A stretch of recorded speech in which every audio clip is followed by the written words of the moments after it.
একটি শান্ত পুকুরে নানা রকমের মাছ, কাঁকড়া আর অন্যান্য জলজ প্রাণী মিলেমিশে খুব আনন্দে দিন কাটাত। সবাই ছিল নিশ্চিন্ত আর সুখী। কিন্তু একদিন এক ধূর্ত বক সেখানে এসে হাজির হল। সেই শয়তানি ভঙ্গিতে পঞ্জিকা দেখে ভুয়া গল্প বানাল। বক বলল, এবার খরা হবে, তাই এই পুকুরের জল খুব শিগগির শুকিয়ে যাবে। তখন তোমরা সবাই মরে যাবে। পুকুরের প্রাণীগুলো ভয়ে আর দুশ্চিন্তায় কেঁপে উঠল।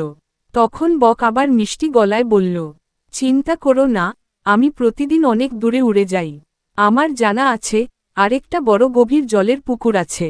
সেখানে তোমরা সবাই নিরাপদে থাকতে পারবে। চাইলে আমি এক এক করে তোমাদের সেখানে নিয়ে যাব। এ কথা শুনে মাছেরা খুব খুশি হল। তারা ভেবেছিল বক নিশ্চয়ই তাদের প্রাণ বাঁচাতে চাইছে। তাই একে একে সবাই বকের সঙ্গে যেতে রাজি হল। কিন্তু আসলে বকের আসল উদ্দেশ্য ছিল অন্য কিছু। সে প্রতিদিন মাছ নিয়ে যাওয়ার ভান করে কাছেই এক বড় গাছের নিচে গিয়ে তাদের মেরে খেত। অল্প কিছুদিনের মধ্যেই পুকুরের প্রাণীদের সংখ্যা কমে এল। শেষে যখন কাঁকড়ার পালা এলো, তখন বক তাকে তুলে নিয়ে উড়তে লাগল। উড়তে উড়তে বক কিছুক্ষণ বিশ্রাম নেওয়ার জন্য সেই গাছের ডালে বসল।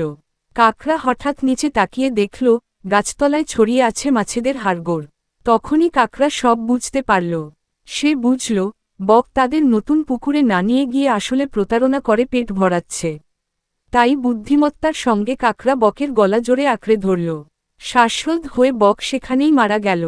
এভাবে কাঁকড়া নিজের প্রাণও বাঁচাল, আর সেই বকের প্রতারণারও শেষ করল। এই গল্প থেকে শিক্ষা: দুঃসময়ে ভেবে না দেখে কাউকে অন্ধভাবে বিশ্বাস করা উচিত নয়। ধূর্ত লোক যতই মিষ্টি কথা বলুক না কেন, তার কাজে নজর দিতে হবে।